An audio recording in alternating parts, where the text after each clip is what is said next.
നമസ്കാരം, മലയാളി വാർത്തയിലേക്ക് സ്വാഗതം. തിരുവനന്തപുരത്തെ IB ഉദ്യോഗസ്ഥരുടെ മരണവുമായി ബന്ധപ്പെട്ട് പ്രതിചേർക്കപ്പെട്ട അല്ലെങ്കിൽ കുറ്റാരോപിതനായ സുഗാന്ത് സുരേഷിനെ തേടി അന്വേഷണം പുരോഗമിക്കുകയാണ്. കഴിഞ്ഞ ദിവസങ്ങളൊക്കെ വലിയ രീതിയിലുള്ള അന്വേഷണമാണ് സുഗാന്തിന് വേണ്ടി നടത്തിയിരിക്കുന്നത്. കൊച്ചിയിലും ചാവക്കാടും പോലീസ് തിരച്ചിൽ നടത്തി.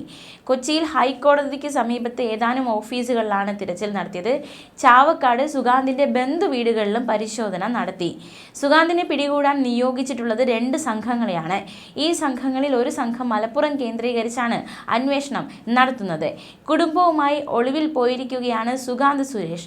ബന്ധുവീടുകളിൽ എത്താനുള്ള സാധ്യതയുണ്ട്. അതുകൊണ്ട് തന്നെ അത് കണക്കിലെടുത്തും തിരച്ചിൽ നടത്തി. ബന്ധുവീടുകളടക്കം വലിയ രീതിയിലുള്ള തിരച്ചിൽ നടത്തി. സുഗാന്തിന് അടുപ്പമുണ്ടായിരുന്ന ഒരു യുവതിയെ കേന്ദ്രീകരിച്ചും പോലീസ് അന്വേഷണം നടത്തുന്നുണ്ട്. അതേസമയം കഴിഞ്ഞ ദിവസം പെൺകുട്ടിയുടെ പിതാവ് നിർണായകമായ പല വെളിപ്പെടുത്തലുകളുമായി രംഗത്ത് വന്നിരുന്നു. സുഗാന്തും മകളും ഒടുവിൽ സംസാരിച്ചതിന്റെ വിശദാംശം പോലീസിന് അറിയാമെന്നാണ് IB ഉദ്യോഗസ്ഥരുടെ പിതാവ് വെളിപ്പെടുത്തിയിരിക്കുന്നത്. സുഗാന്തിന്റെ സംസാരം മകൾക്ക് മനോവിഷമം ഉണ്ടാക്കിയിരിക്കാം. അതായിരിക്കാം മകൾ മരണത്തിലേക്ക് നയിക്കപ്പെട്ടത് എന്നാണ് പിതാവിന്റെ നിഗമനം. മകൾ മരിച്ചു അരമണിക്കൂറിനുള്ളിൽ സുഗാന്ത് മകളുടെ ഹോസ്റ്റൽ വാർഡനെ വിളിച്ചു. മകൾ ഹോസ്റ്റലിൽ ചെന്നോ എന്ന് അന്വേഷിച്ചുകൊണ്ടാണ് സുഗാന്ത് വിളിച്ചത്. സംസാരത്തിനിടെ മരിക്കുമെന്ന സൂചന മകൾ സുഗാന്തിന് കൊടുത്തിരിക്കാം. അതുകൊണ്ടാണ് സുഗാന്ത് ഹോസ്റ്റലിൽ വിളിച്ച് മകൾ അവിടെ ചെന്നോ എന്ന് അന്വേഷിച്ചത്. ഒടുവിൽ മകൾ അമ്മയെ വിളിച്ചപ്പോൾ പ്രശ്നങ്ങളുള്ളതായി തോന്നിയിരുന്നില്ല. പുറത്തു നിന്നും ആഹാരം വാങ്ങി ഹോസ്റ്റലിലേക്ക് പോകുന്നുവെന്നാണ് അവസാനമായി അമ്മയോട് പറഞ്ഞത്. എന്നാൽ മകളുടെ ബാഗിൽ നിന്നും ആഹാരം കണ്ടെത്തിയിരുന്നില്ല. അമ്മയുമായി സംസാരിച്ചതിന് ശേഷമാണ് സുഗാന്തിന്റെ ഫോൺ കോൾ വന്നത്. സുഗാന്തിന്റെ ഫോൺ കോൾ വന്നതിന് ശേഷം മകൾ ഹോസ്റ്റലിലേക്ക് പോകുന്നതിന് പകരം റെയിൽവേ ട്രാക്കിലേക്ക് പോയി. മകളുടെ മനസ്സിനെ വേദനിപ്പിക്കുന്ന രീതിയിൽ എന്തോ ഒന്ന് സുഗാന്ത് സംസാരിച്ചതായി സംശയമുണ്ട്. എന്നാലും ഇത്തരത്തിലുള്ള വെളിപ്പെടുത്തലാണ് പിതാവ് നടത്തിയിരിക്കുന്നത്.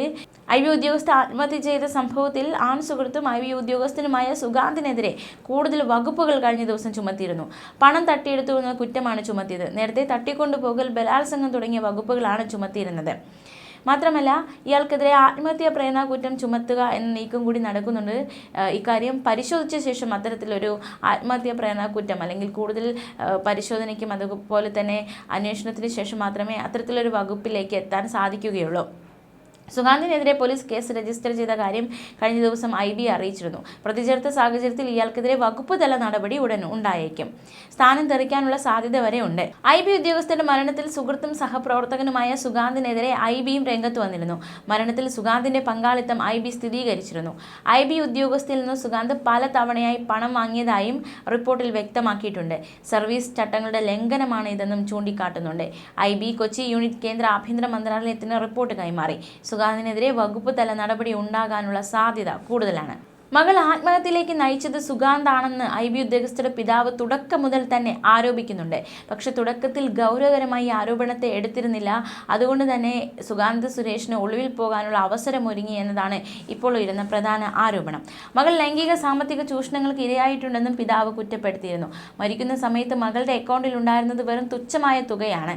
ശമ്പളമടക്കം മകൾ സുഗാന്തിന് അയച്ചു നൽകിയിരുന്നു. 2024 മെയ്യിലാണ് ചെറിയ തുക ആദ്യം മകളുടെ അക്കൗണ്ടിൽ നിന്ന് സുഗാന്തിന്റെ അക്കൗണ്ടിലേക്ക് കൈമാറ്റം ചെയ്തിരിക്കുന്നത്. 2024 ഒക്ടോബർ മുതൽ മുഴുവൻ ശമ്പള തുകയും അക്കൗണ്ടിൽ നിന്ന് സുഗാന്തിന്റെ അക്കൗണ്ടിലേക്ക് കൈമാറ്റം ചെയ്തു തുടങ്ങിയെന്നും പിതാവ് വ്യക്തമാക്കുന്നു. മാർച്ച് 24-നാണ് പേട്ട റെയിൽവേ സ്റ്റേഷന് സമീപം IB ഉദ്യോഗസ്ഥയെ ട്രെയിൻ തട്ടി മരിച്ച നിലയിൽ കണ്ടെത്തിയത്. ഇതിന് പിന്നാലെ IB ഉദ്യോഗസ്ഥർ ട്രാക്കിന് കുറുകെ കിടന്നതാണെന്ന് വ്യക്തമാക്കി ലോക്കോ പൈലറ്റും രംഗത്തെത്തിയിരുന്നു. മരിക്കുന്നതിന് തൊട്ടു മുൻപ് IB ഉദ്യോഗസ്ഥർ സുഗാന്തുമായി ഫോണിൽ സംസാരിച്ചതെന്നായി പോലീസ് കണ്ടെത്തി. ഏകദേശം 8 മിനിറ്റോളം ഇവർ സംസാരിച്ചിട്ടുണ്ട്. എന്താണ് സംസാരിച്ചത്? മരണം തിരഞ്ഞെടുക്കുന്നതിന് മുമ്പ് തൊട്ടു മുൻപ് എന്താണ് ഈ പെൺകുട്ടിയുമായി സുഗാന്ത് സംസാരിച്ചതെന്ന് കണ്ടെത്തുക വലിയ പ്രധാനം തന്നെയാണ്. പ്രത്യേകിച്ച് ഈ കേസിൽ ഏറ്റവും ഒരു വെല്ലുവിളി തീർക്കുന്നത് ഈ പെൺകുട്ടിയുടെ മൊബൈൽ ഫോണ് നശിച്ചു പോയി. അപ്പോൾ അതിൽ നിന്നുള്ള വിവരങ്ങൾ കണ്ടെത്തുക എന്നത് വലിയ വെല്ലുവിളി തന്നെയാണ്. മാത്രമല്ല, ഇയാൾക്കെതിരെ തുടക്കം മുതൽ തന്നെ യുവതിയുടെ പിതാവ് രംഗത്ത് എത്തിയിട്ടുണ്ട്. കൂടുതൽ വെളിപ്പെടുത്തലുകൾ, അതായത് തെളിവുകൾ നിരത്തിയുള്ള വെളിപ്പെടുത്തലുകളാണ് പിതാവ് ഇയാൾക്കെതിരെ നടത്തുന്നത്. മകളും സുഗാന്തും ഒരുമിച്ച് യാത്ര ചെയ്തത് താൻ കണ്ടുപിടിച്ചിട്ടുണ്ട്. വിവാഹം കഴിക്കാനുള്ള അവരുടെ തീരുമാനത്തെ എതിർത്തിരുന്നില്ല. ഒരുമിച്ച് യാത്ര ചെയ്തതെന്ന് മകളോട് പറഞ്ഞിരുന്നു.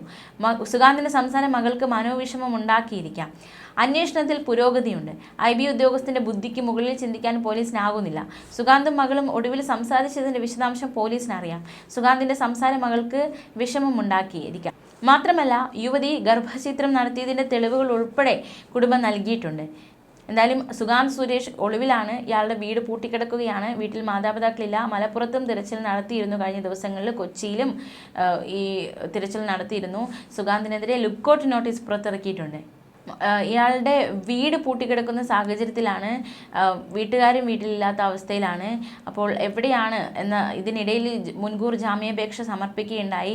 തീർച്ചയായിട്ടും മുൻകൂർ ജാമ്യാപേക്ഷ അക്ഷരാർത്ഥത്തിൽ സുഗാന്ത് സുരേഷിന് കനത്ത തിരിച്ചടിയാണ് ഏൽപ്പിച്ചത്. അതായത് ഞങ്ങൾ ഒന്നിച്ച് ജീവിക്കുകയായിരുന്നു, തനിക്കാണ് നഷ്ടമുണ്ടായത്, തനിക്കൊപ്പം തൻ്റെ പങ്കാളിയെ നഷ്ടപ്പെട്ട വേദനയിലാണ് താൻ ആയിരിക്കുന്നത്, തങ്ങൾ വിവാഹം കഴിക്കാൻ ആഗ്രഹിച്ചിരുന്നതാണ്, പക്ഷെ വീട്ടുകാർ അതിനെ എതിർത്തു, അല്ലെങ്കിൽ അവരൊരു ജ്യോതിഷിയെ കണ്ടു.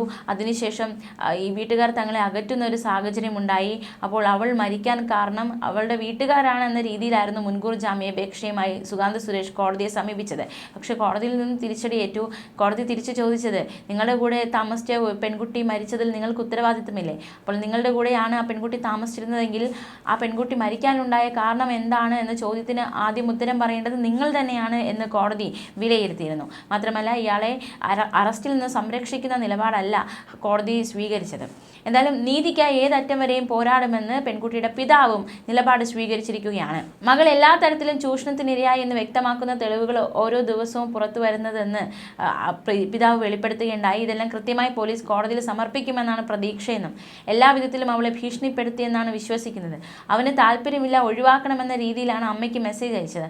അവളെ നിങ്ങൾ എങ്ങനെയെങ്കിലും പറഞ്ഞ് ഒഴിവാക്കുക എന്നുള്ള രീതിയിലായിരുന്നു. പക്ഷെ അതിനുശേഷവും സാമ്പത്തിക ചൂഷണം നടന്നിട്ടുണ്ട്. അവർ തമ്മിൽ ഒന്നിച്ച് യാത്ര ചെയ്തിട്ടുണ്ട്. ഇതിൻ്റെ എല്ലാം തെളിവുകളും ബാങ്ക് സ്റ്റേറ്റ്മെൻറ്റ് തെളിവുകളും പോലീസിന് കൈമാറിയിട്ടുണ്ട് എന്നും IB ഉദ്യോഗസ്ഥരുടെ പിതാവ് വെളിപ്പെടുത്തിയിരുന്നു. എവിടെ വരെ വേണമെങ്കിലും പോകും. ഇനിയിപ്പോൾ അവളുടെ കല്യാണം നടത്തണ്ടല്ലോ, അതിനുവേണ്ടി എന്തൊക്കെ ഉണ്ടാക്കിയോ അതെല്ലാം ഇതിനു വേണ്ടി ചെലവാക്കാമല്ലോ. അവളുടെ ആത്മാവിന് സമാധാനം കിട്ടുമെങ്കിൽ അതുവരെ നമ്മൾ ചെലവാക്കും. അത് കാത്തു സൂക്ഷിച്ചിട്ട് കാര്യമില്ലല്ലോ എന്നാണ് അച്ഛൻ പറഞ്ഞത്.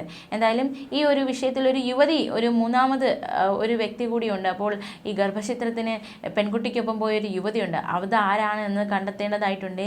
മാത്രമല്ല സുഗാന്ത് സുരേഷിനെതിരെ ഓരോ ദിവസം പോകുന്തോറും ഓരോരോ ആരോപണങ്ങളായിരുന്നു ഉയർന്നു വന്നത്. പ്രത്യേകിച്ച് ഇയാൾ വേറെയും പെൺകുട്ടികളെ ചൂഷണം ചെയ്തിരുന്നു എന്നതടക്കമുള്ള തെളിവുകളടക്കമുള്ള വിവരങ്ങൾ പുറത്തു വരുന്നുണ്ട്. 2024 ജൂലൈയിലാണ് യുവതി തിരുവനന്തപുരം നഗരത്തിലെ സ്വകാര്യ ആശുപത്രിയിൽ ഗർഭചിത്രത്തിന് ചികിത്സ തേടിയത്.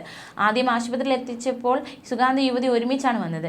ദമ്പതികൾ എന്നാണ് ആശുപത്രിയിൽ അടക്കം പരിചയപ്പെടുത്തിയത്. വിശ്വസിപ്പിക്കാൻ വിവാഹരേഖകളും വിവാഹ ക്ഷണക്കത്തുമെല്ലാം വ്യാജമായി തയ്യാറാക്കി ഹാജരാക്കുകയും ചെയ്തു. എന്നാൽ പിന്നീട് 2 തവണ ആശുപത്രിയിൽ എത്തിയപ്പോഴും സുഗാന്ത് വന്നില്ല. പകരം സുഗാന്തിന്റെ സുഹൃത്തായ മറ്റൊരു യുവതിയാണ് IB ഉദ്യോഗസ്ഥയ്ക്കൊപ്പം ആശുപത്രിയിലേക്ക് അയച്ചത്. ഈ യുവതിക്ക് ആശുപത്രിയിലും നല്ല പരിചയമുണ്ടായിരുന്നു.